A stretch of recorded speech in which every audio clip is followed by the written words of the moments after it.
Hello and welcome to another episode of Half Court Press. He's Wilson Moore. I'm John Walker. It's been a couple of weeks, Wilson. It has been.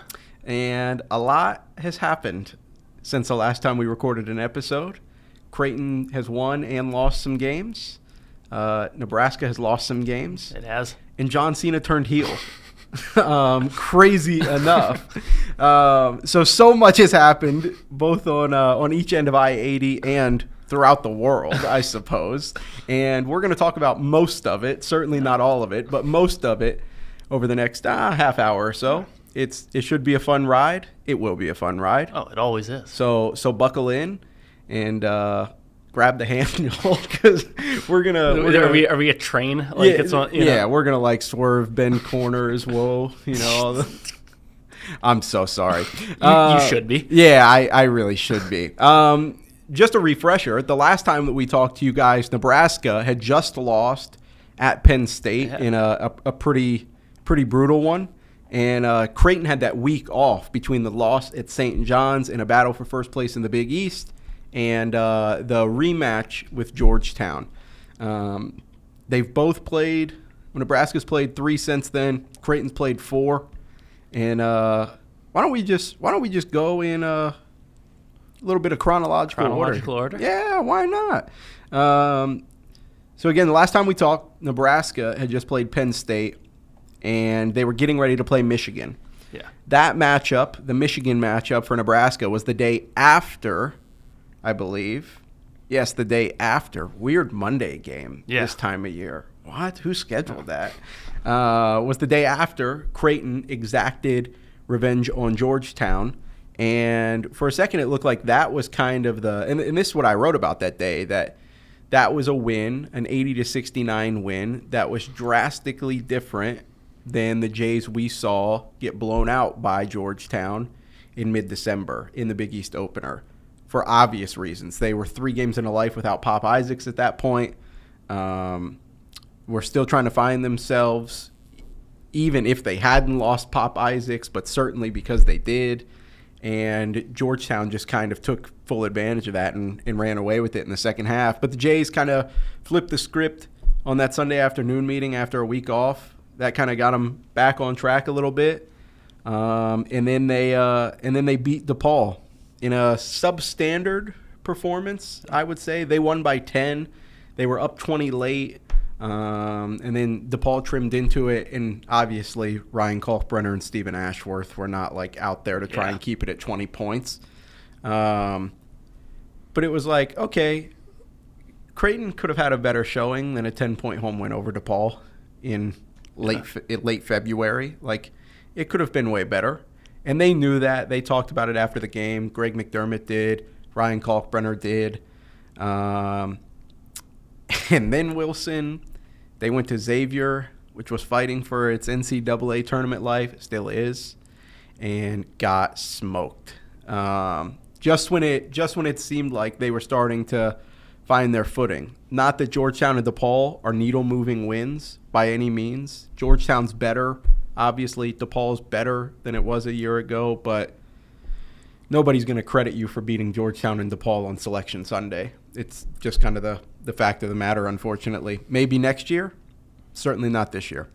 And they knew Xavier they were gonna get their best shot, Xavier's best shot, and they certainly did. 83-61 loss, and that was the 8th straight game that Creighton had shot under 40% from 3.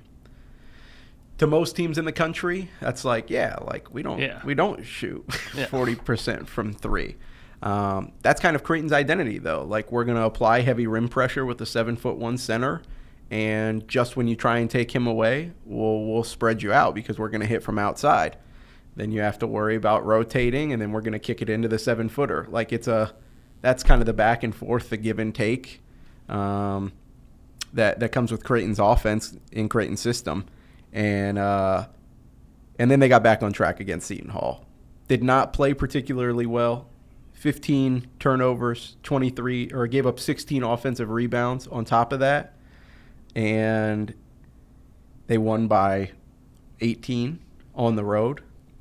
This is not the Seton Hall from a year ago I think right around this time a year ago, we were talking about how Seton Hall had just taken Creighton to 3 overtimes, and they had to fight tooth and nail to make it out of Newark.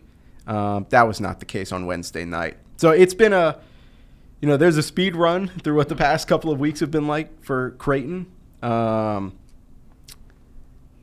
Again, they have one game left against Butler. We'll talk about that a little later in the episode. But it's been a very interesting couple of weeks for the Jays. I don't know if these are I just don't know if wins over Georgetown, DePaul, and Seton Hall are we're ready to go for March. Yeah, I mean, we talked about this. We've talked about this quite a bit this year that, if you're a Big East basketball team, you measure yourself on how you do, in Creighton's case, against St. John's, UConn, and Marquette. Yeah. And, I mean, I think there might be those 3 and Creighton. I think that might be the biggest, dividing line in any power conference this season, just of, the top and everything else. Absolutely. So, I mean, I think, you learn who I think if you're a Big East team, you learn who you are against those teams. And in Creighton's case, it's, can they beat them? Yeah. Absolutely. Is this like a second weekend in March team? I think that's still to be determined, right? That's, because we've seen what Creighton is at its best. We've seen how things can how the bottom can fall out at times. Yeah. They're 3-3 against those teams in the 6 meetings with that's not bad. It's not. It's not at all. I think we had talked about right before the end of the year, like the end of 2024, that if Creighton could beat St. John's, because that was right on New Year's Eve, that if Creighton could beat St. John's and then they could go eventually 3-3 or 4-2 against in those 6 games, they would be in a really good position at the end of the year. Here they are, second in the Big East, beat Butler on Saturday to secure the number 2 seed. But I thought that what you said has been really kind of true about the Big East up until maybe like a week and a half ago, like the dividing line thing, because Xavier has been so weird. Like, they have a potential all Big East first team guy in Zach Freemantle.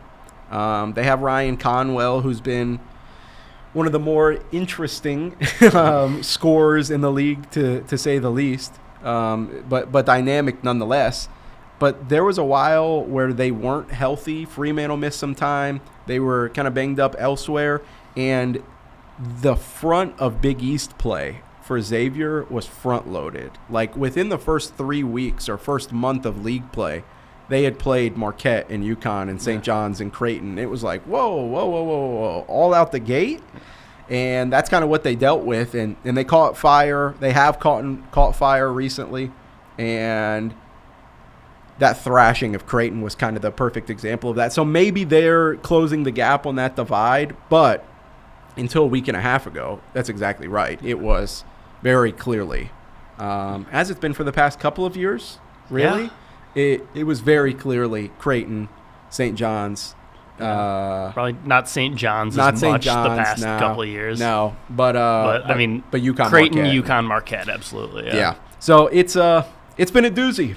Again, not a stretch that I don't, these are kind of the things you self-assess, because first, I'm not saying you should apologize for winning, because you shouldn't. Like, as we've witnessed with both of these teams at different points in the season, it is very difficult to win. Everyone knows that. But I don't know right now if you go, we feel really good about a win over Georgetown. We feel really good about wins over DePaul and Seton Hall. And I don't know, truthfully, it depends on how Saturday plays out, but I don't know if the Jays will be able to say, thankfully we beat Butler. Yeah. Because this is the time of the year, in these matchups, especially down the stretch, they're going to have to self-assess, because you're not going to say, we beat Seton Hall, we can hang with a 1 seed in the second round. Huh? You can? Yeah. Like off of a Seton Hall win, So it's been interesting. Speaking of tournament, speaking of second round, speaking of teams trying to make it into the field even. Yeah. Let's go to the other end of I-80. We've got the Huskers And they've been on a tailspin. They have been. With four straight losses, but really 3 straight absolute soul snatchers. Yeah. That's the toughest part of all of it. Is they needed wins. The last time we talked, we knew they needed wins, and there were opportunities for some. There have been opportunities, and they have not seized any one of them. No, I think it's crazy. You want to talk about how thin the margin is just in college basketball in general. Nebraska has been in 9 games this season that either went into overtime or were determined by 5 points or fewer. They lost 7 of them. It's like the opposite of the Chiefs. Yeah. Can't win one-score games, man. Yeah. And to even narrow the focus on the most recent 3 games, when you think of just how painful this is, let's venture into an alternate reality, shall we? Nebraska fans, close your ears. No. I was gonna say enjoy this. Like, you will enjoy living alternate in this reality. Yes, you will enjoy this alternate. Yes, in please. this alternate reality, Connor Esijan's deep 3-pointer dropped through the hoop against Michigan. Yeah. In this alternate reality, Brennan Rigsby's 3-pointer 4 days later was just a little short, little long. He just didn't quite have it on there. And in this version, take any pick of what you want changed from that Ohio State game. Bryce Williams makes a free throw at the end of the night. Ohio State, I thought these were the 2 most consequential plays of the game. Ohio State misses one of the 2 just contested, crazy 3-pointers in the first overtime. Take any of those. In this reality now, Nebraska is 10-9. They are in the tournament, like firmly in the tournament. They are playing Iowa on Sunday and then the Big Ten tournament for seeding in the NCAA tournament. That is 3 plays. That's 3 plays where maybe even the most likely outcome is going in Nebraska's favor. It's Nebraska's best shooter hitting a pretty open look. A dude that had scored 3 points in the 4 games before that game, missing a 3. And again, any number of the things in that Ohio State game. Choice. Like that, and that's the kind of thing that will drive you insane when you think about that. Just like how minuscule the margin for error is and how different just the complexion of this season could have become in the past 2 weeks. They've lost the last 3 games by 7 points. Yeah. That's heartbreaking. Yeah. I think I tweeted that. I just said soul snatchers, soul crushers, I think is what I tweeted after the Ohio State one. Because for a team that is on the bubble, kind of has been on the bubble since pretty much all year. Yeah, really? Really all year? Things seemed grim. I mean, really grim after that, 6-game losing streak? Yeah. That started with an overtime loss to Iowa. And it was like, okay, so they could have got that one. Yeah. And then they lost five straight after that. And then we sat here in this studio and you said, they've got to go on the road and beat this team and beat this team at home to save their season, really. Yeah. And Fred Hoiberg said, every game from here on out is our Super Bowl. Yeah. Very unlike Fred Hoiberg. Yeah. So you could just tell the sense of urgency in late January and early February. And then everything seemed completely fine. Yeah. After they beat Illinois, Oregon, Washington, Ohio State. And you're thinking, oh, they're fine. The 6 games. They figured this out. Throw them away. Yeah. Those 6 games were whatever you want to make of them, throw them away. Yeah. I mean, even those, the lose to Maryland by 3, lose to Rutgers by 3, lose to USC by 5, but really that was a 1-possession game. Had to foul late. Yeah, it's college basketball, man. It is just it's a love-hate affair for anyone who watches. Yeah, no matter who your team is. Yeah. But especially in Nebraska this season. Yeah. Really. And Creighton's been there at some points too. Yeah. Early in the season, really. But for Nebraska, it has just been heartbreak after heartbreak after heartbreak after heartbreak. Is that 4? Yeah, that was 4. Yeah. for the past couple of weeks when they absolutely kind of couldn't afford it. Yeah, I think is fair to say. Yeah, and that's the tough thing. It is, and we talk about the close losses and the plays that could have gone different. I think it's also worth mentioning, like, a lot of this is Nebraska's own doing. Like, sure, absolutely. It's just like when you're. I think I said to someone sitting next to me, probably Amy, at halftime of the Minnesota game, that was not a performance of a team that deserves to go to the NCAA tournament. Like that. That was what surprised me the most. And yes, they came back and had a chance to win it at the end, but just, like a team up against the wall like that, to just come out with zero urgency and zero energy, that was surprising. They didn't put the bat signal out. They waited too late, dug themselves a hole too deep. Couldn't have the burner-verse rally around them. Have you just been waiting all? No, that's why I just chuckled like 30 seconds ago, because to steer the conversation. Yeah. No, that was the thing. Is both Nebraska and I dug ourselves. Wasn't that? We dug ourselves in holes too deep. One of us climbed out of it, the other couldn't. You know what I mean? Only one of you has a Twitter cult following that people who don't know what we're talking about, I'm sure, are so confused right now. We'll get to it. We can explain that at the end, right? We'll get to it in just a second.